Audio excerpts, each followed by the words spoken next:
Good morning all of you. Chapter first, introduction, difference between micro and macroeconomics. In previous class we discussed 5 points. Now number 6, different set of assumptions. Different set of assumptions means micro में हम कुछ और assume करते हैं और macro में हम कुछ और अज्यूम करते हैं. माइक्रो में जिन वेरिएबल्स को कांस्टेंट माना जा रहा है मैक्रो में वो इम्पोर्टेंट है, और मैक्रो में जिन्हें कांस्टेंट माना जा रहा है माइक्रो में वो इम्पोर्टेंट है. Different set of assumptions. Microeconomics and macroeconomics are based on different set of assumptions. Some variables are assumed to be constant in microeconomics, whereas they are assumed to be changing in macro. Some variables are constant in micro, but they changes in macro. So there are different set of assumptions in micro and macroeconomics. Some variables are assumed to be constant. कुछ variables को constant मान लेते हैं micro में. On the other hand, वही variables क्या हो जाते हैं, important हो जाते हैं मैक्रो में. Clear? For example, in microeconomics, output and employment are taken as constant. Micro में क्या करते हैं, इनकम, आउटपुट एंड एम्प्लॉयमेंट ये क्या मान लिया जाता है, कांस्टेंट मान लिया जाता है. But output and employment are important variables of macro. जहां माइक्रो में इन्हें कांस्टेंट मान के सब कुछ चल गए, वहीं हम अगर मैक्रो की बात करें तो ये इम्पोर्टेंट वेरिएबल्स है, इन्हें कांस्टेंट नहीं मानते, इनमें चेंजेस होते रहते हैं. But they are important variables of macro. Clear? मतलब आउटपुट एंड एम्प्लॉयमेंट माइक्रो में इसका कोई रोल नहीं है, इन्हें कांस्टेंट माना हुआ है कि हम ये मान के चल रहे हैं ये लोग बिल्कुल कांस्टेंट है. वही अगर मैक्रो की बात करें तो आउटपुट एंड एम्प्लॉयमेंट आपके आगे चैप्टर्स में पूरा का पूरा चैप्टर है आउटपुट एंड एम्प्लॉयमेंट. आउटपुट और एम्प्लॉयमेंट में किस तरह के चेंजेस होते हैं वो. So in micro economics output and employment are assumed to be constant, but in macroeconomics output and employment are important variables. Similarly, in macroeconomics, distribution of output income is taken as constant. Macro में क्या मानते हैं, distribution of income and output. Distribution of income and output is constant. Macro में हमने क्या किया, income का जो डिस्ट्रीब्यूशन होता है और आउटपुट का जो डिस्ट्रीब्यूशन होता है उसे कांस्टेंट मान. On the other hand, distribution of income and output is important variables of micro economics. It is important variable of micro economics. Clear? So macro में कुछ चीजें कांस्टेंट होती है, वही माइक्रो में कुछ और. मैक्रो में जो चीजें जरूरी है वो माइक्रो में जरूरी नहीं है, वो जरूरी हो. और इसी तरह माइक्रो में जो जरूरी है वो जरूरी नहीं है मैक्रो में जरूरी हो. So different set of assumptions. It means some variables are constant in macro while they play important role in micro. On the other, similarly, some variables are constant in micro but they play important role in macro. Clear?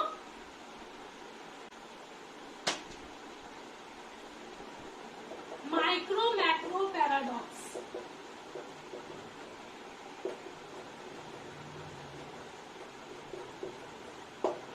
Micro macro paradox. Paradox means एक तरह से illogical. मतलब micro में जो चीजें logical लग रही है वो अगर हम पूरी की पूरी मैक्रो या पूरी इकोनॉमी के बारे में वही चीज फॉलो करेंगे तो वो क्या हो जाएगी, इलॉजिकल. तो ऐसा होता है कि मतलब माइक्रो और मैक्रो दोनों में पैराडॉक्स मतलब एक तरह से लॉजिकल इलॉजिकल. मतलब कुछ चीजें ऐसी है जो माइक्रो में तो लॉजिकल लगती है तो मैक्रो में वो इलॉजिकल लगती है. फॉर एग्जाम्पल माइक्रो इकोनॉमिक्स, अगर हम सेविंग्स की बात करते हैं कि बंदा सेविंग कर रहा है, या हम बोल सकते हैं अगर इंडिविजुअल जितना ज्यादा सेविंग करता है उतनी ज्यादा उसका फ्यूचर कैसा होता है, सिक्योर होता है. If an individual saves more ज्यादा से ज्यादा सेविंग्स कर रहा है, he adds to his future prosperity. यहाँ माइक्रो में इंडिविजुअल्स की स्टडी की जाती है. अगर एक बंदा सेविंग्स ज्यादा कर रहा है, if an individual saves more, he adds to his future prosperity. On the other hand, अगर हम दूसरी ओर देखते हैं मैक्रो मीन्स पूरी की पूरी economy. If all the people in an economy saves more, if all the people, भाई जब हम मैक्रो की बात करते हैं तो सबकी बात करते हैं. All the people in economy saves more. अगर सारी की सारी इकोनॉमी में सारे बंदे क्या करने लगे, सेविंग्स ज्यादा करने लगे, तो इससे क्या हो जाएगा भाई, सेविंग ज्यादा हो गई तो demand for goods and services. Demand कैसे होगी गुड्स एंड सर्विसेज की, demand for goods and services become less. भी जब हम लोग सेविंग ज्यादा कर रहे हैं तो डिमांड कैसे होगी गुड्स एंड सर्विसेज की, लेस होगी. जब डिमांड कम होगी तो प्रोड्यूसर को नुकसान होगा, और प्रोड्यूसर को जब नुकसान होगा तो वो इन्वेस्टमेंट कम करेगा. तो अगर माइक्रो में कोई एक अकेला बंदा सेविंग कर रहा है तो उसकी फ्यूचर सिक्योर हो रहा है. तो अगर पूरी इकोनॉमी सेविंग करने लगी तो इससे क्या हो जाएगा, डिमांड कम हो जाएगी. डिमांड कम हो जाएगी इसका मतलब इन्वेस्टमेंट कम हो जाएगा, और इन्वेस्टमेंट कम हो जाएगा, less investment, low growth and development of the country. Clear? तो कुछ बातें माइक्रो में लॉजिकल है, पर अगर उसे मैक्रो या पूरी की पूरी इकोनॉमी में लगाया जाए तो बहुत इलॉजिकल होती है. For example, if an individual saves more, he adds to his future prosperity.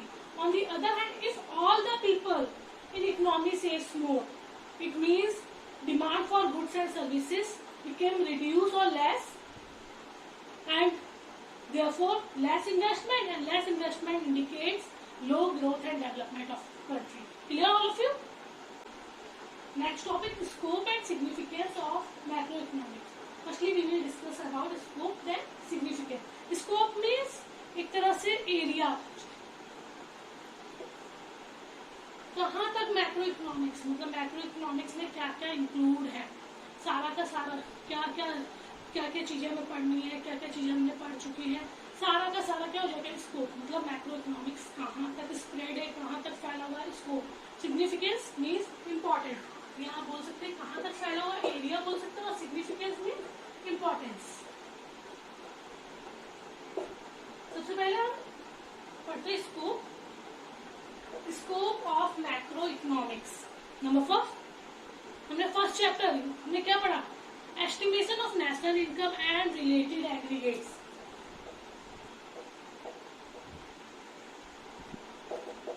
Of national income and related aggregates. तो मैक्रो इकोनॉमिक्स कहाँ तक फैला हुआ है, सबसे पहले कहाँ तक हमने पहले चैप्टर में पढ़ा, नेशनल इनकम तक और उसके एग्रीगेट्स. तो हम मैक्रो पढ़ते हैं तो हमें किसके बारे में नॉलेज मिलता है, नेशनल इनकम, साथ ही साथ उसके related aggregates. Aggregates mean GDP, NDP, NNPFC, GNP and FC. तो estimation of national income and related aggregates. Macro economics start किससे होती है, concept of national income. Macro economics start with the concept of national income. It deals with the definition and estimation of national income and its related aggregates like GDP, NDP, etc. So, estimation of national income. सबसे पहला हम क्या पढ़ रहे हैं, सबसे पहले economics में national income and related aggregates. Related aggregates like NDP, GDP, GNP, etc. Clear? तो पहला स्कोप या पहली चीज जो हम इसमें पढ़ते हैं, स्कोप मीन्स आप इसमें क्या क्या इंक्लूड है. तो सबसे पहले क्या इंक्लूड है, national income and related aggregates. Clear?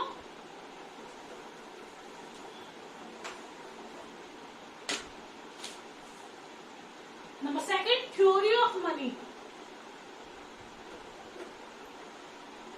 हमने ये चैप्टर भी कवर कर चुके हैं मनी. हम लोग और क्या पढ़ते हैं मैक्रो इकोनॉमिक्स में, मनी के बारे में, बार्टर सिस्टम, मनी, इन सब के बारे में. तो theory of money. So creation of money by the commercial banks is an important component of macroeconomics. Creation of money by commercial banks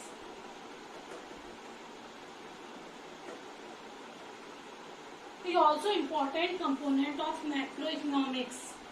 Clear? So, and role of RBI or commercial banks is an important component of macroeconomics. So number second हम क्या पढ़ रहे हैं इसमें? Theory of money. Number third, theory of employment. Employment related to whole economy. Employment कैसा topic है? Related to whole economy. तो macro का पार्ट हुआ. सो थ्योरी ऑफ एम्प्लॉयमेंट आपका नेक्स्ट चैप्टर अब आएगा आगे. So macroeconomics deals with the theory related to employment in the economy. और नॉर्मली हम लोग किसकी थ्योरी पढ़ेंगे एम्प्लॉयमेंट में? कीन्स. इकोनॉमिक्स से कीन्सियन थ्योरी. तो मैक्रो इकोनॉमिक्स में और क्या पढ़ते हैं हम? एम्प्लॉयमेंट के बारे में पढ़ रहे हैं. तो इसके स्कोप, इसका एरिया कहाँ तक फैला हुआ है? Number first national income, number second money, number third employment.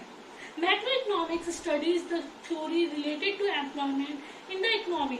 Keynesian theory of employment is important component in macroeconomics. Clear? मतलब कीन्स की जो थ्योरी पढ़ेंगे हम आगे एक चैप्टर में, वो इम्पोर्टेंट कंपोनेंट है मैक्रोइकोनॉमिक्स की. Number 4, government budget. 9th chapter government budget आपका रहेगा. मैक्रो इकोनॉमिक्स में हम और क्या पढ़ेंगे? बजट के बारे में. मीन्स गवर्नमेंट की रेवेन्यू कहाँ से और गवर्नमेंट के एक्सपेंडिचर्स कहाँ हुए. So it is an important part of macro economics. Government budget. Macro economics studies how government budget impacts the level of economic activity in the economy. How government budget impacts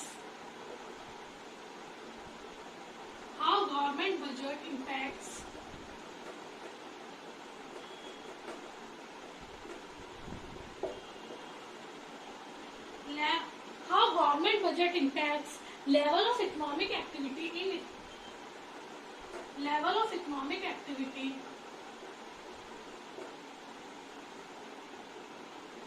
in the economy. तो और किसके बारे में हम पढ़ेंगे? Government budget के बारे में पढ़ेंगे. Then foreign exchange. Foreign exchange means foreign currency. इसके बारे में भी पढ़ेंगे. 11th चैप्टर आपका फॉरेन एक्सचेंज है.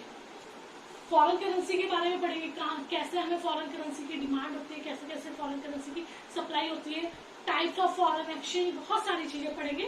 सो स्कोप कहाँ तक है? फॉरेन एक्सचेंज तक भी है. So determination of exchange rate and the way it is managed, it is important element of scope of macroeconomics. Number 6, BOP, balance of payment. Last chapter BOP. इसके बारे में हम पढ़ेंगे. बैलेंस ऑफ पेमेंट में exports and imports कब balance में होते, जितने भी इकोनॉमिक ट्रांजेक्शन्स हैं, चाहे वो मर्चेंडाइज हो चाहे नॉन मर्चेंडाइज हो, ये सारे हम आगे पढ़ेंगे. एक तरह से आप स्कोप में क्या, जितने भी चैप्टर आपके मैक्रो में सबके बारे में हमने नेशनल इनकम के बारे में पढ़ेंगे. स्कोप हो गया. स्कोप मीन्स इसका एरिया कहाँ तक है. तो जितने भी चैप्टर है वो सारे एरिया में आ जाएंगे, चाहे वो नेशनल इनकम हो, चाहे बीओपी हो, चाहे फॉरेन एक्सचेंज रेट हो, चाहे गवर्नमेंट बजट हो, चाहे थ्योरी ऑफ एम्प्लॉयमेंट हो, चाहे थ्योरी ऑफ मनी. ये सारे चैप्टर्स के नेम है, तो ये सारे आपके स्कोप में इंक्लूड होंगे. Clear? Last topic, significance of macro economics. Scope तो देख लिया, क्या क्या एरिया थे, कहाँ क्या क्या चीजें हमें मैक्रो में पढ़नी है, और इम्पोर्टेंस क्या है, क्यों पढ़ रहे हैं हम macroeconomics. Significance of macroeconomics. Number first, economic stability.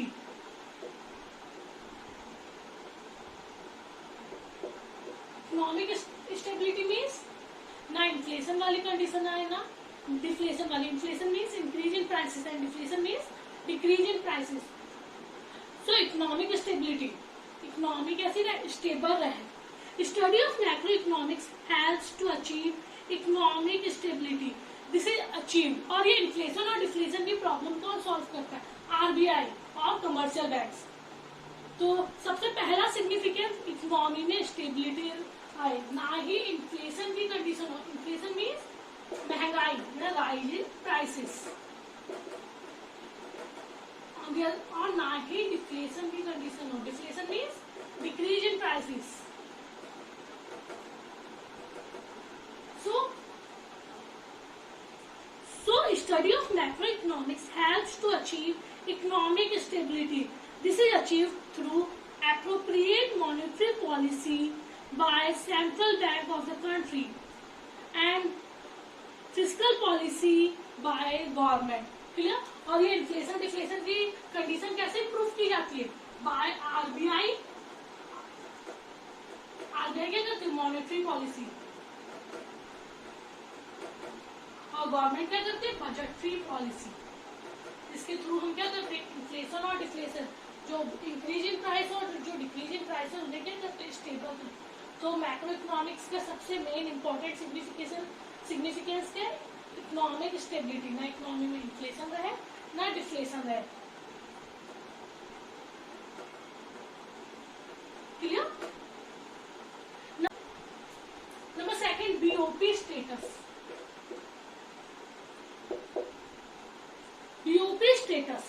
BOP status means balance of payments status.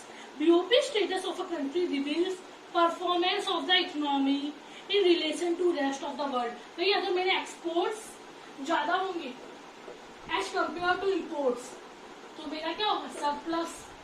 BOP means मैं फायदे वाली कंडीशन में हूँ. On the other hand if imports are greater than exports तो यहाँ पर मैं क्या बात कर रही हूँ? मैं डेफिसिट वाली कंडीशन में. डेफिसिट मीन्स नुकसान, लॉस.